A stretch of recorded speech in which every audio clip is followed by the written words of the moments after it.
Imagine a city, an entire city, deluged not by water, but by a catastrophic flowing wave of hot, fermenting beer.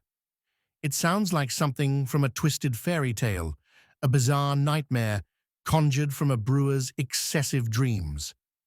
But on October 17th, 1814, in the bustling St. Giles district of London, this very impossible scenario became a terrifying, deadly reality. How could mere beer transform from a beloved beverage into an instrument of destruction? To understand this bizarre disaster, we need to transport ourselves back to early 19th century London. This was a city of stark contrasts. Opulent wealth existed side by side with unimaginable poverty. The Industrial Revolution was in full swing, and London was a city of incessant noise, dense populations, and burgeoning industries. Among the most popular of these industries was brewing. Beer was more than just a drink. It was a staple, often safer to consume than the contaminated water supply.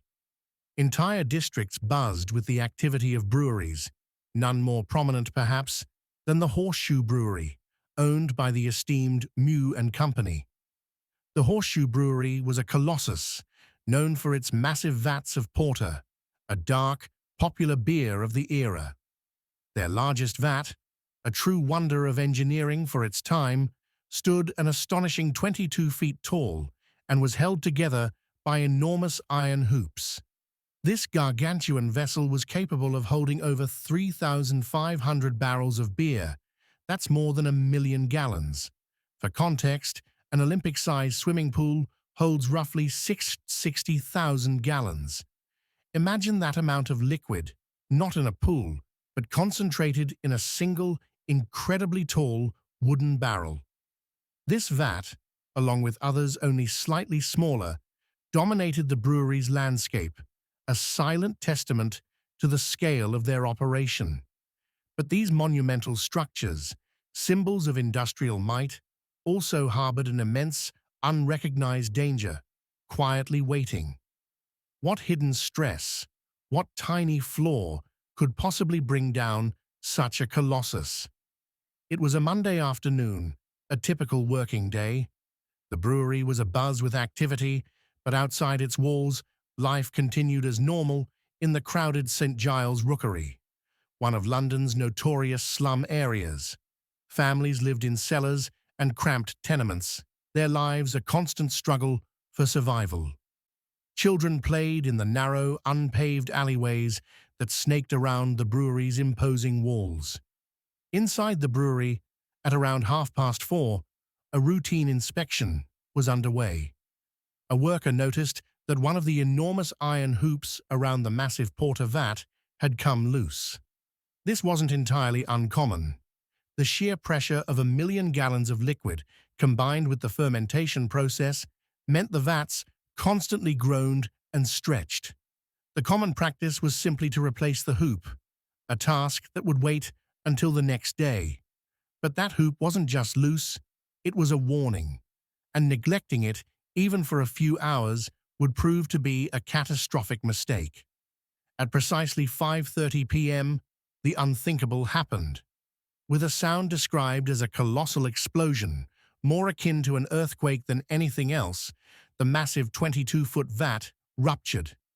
The force was so immense that it not only exploded outwards, but its contents triggered a devastating domino effect.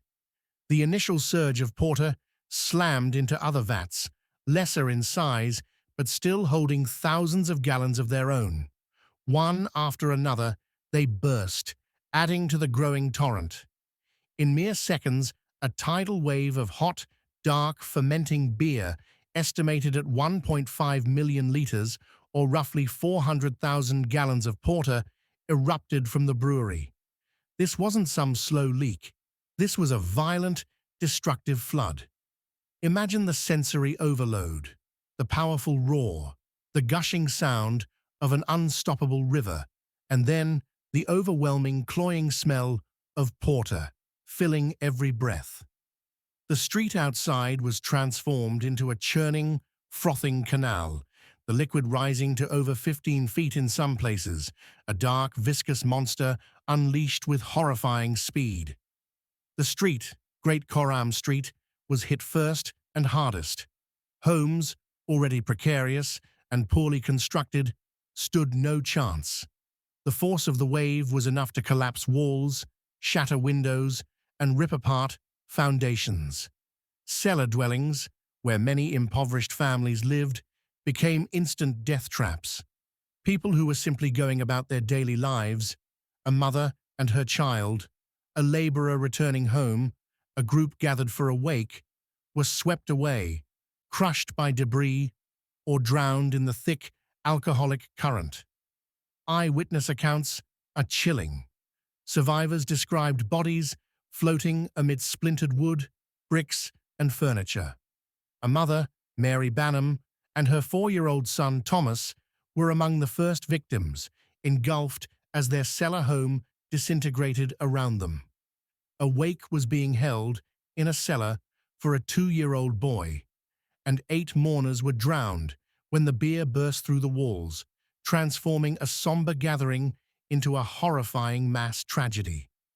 The scene was pure chaos, a nightmare unfolding in real time. Rescue efforts were immediate, but hampered by the sheer volume of beer and the unstable wreckage. People bravely waded through the waist-deep porter, trying to pull survivors from the debris. But the thick liquid and the choking fumes made it incredibly difficult. The beer wasn't just a physical barrier. It had a powerful, intoxicating effect, both from its fumes and from desperate survivors drinking it as they struggled. In total, 8 people lost their lives, 7 instantly, and 1 more days later from sustained injuries and a suspected case of alcohol poisoning after ingesting too much of the potent brew during the chaos. Not only humans, but horses, dogs, and countless rats were killed in the deluge. The brewery itself was severely damaged, a testament to the immense destructive power contained within its own walls. The sheer bizarreness of the event, coupled with its grim human cost, sent shockwaves through London. How could such a thing occur? Who was to blame? An inquest was swiftly held at the Red Lion Public House, a grim irony not lost on the public. Witnesses recounted the terrifying experience, the suddenness of the deluge, and the frantic attempts to survive.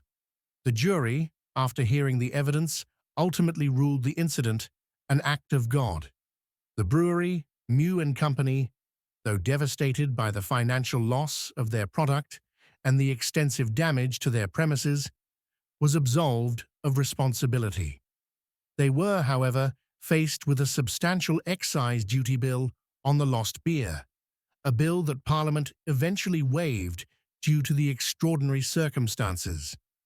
This ruling, while legally convenient, offered little comfort to the grieving families of the St. Giles Rookery, whose lives were irrevocably shattered by a tragedy that seemed to defy all logic and precedent.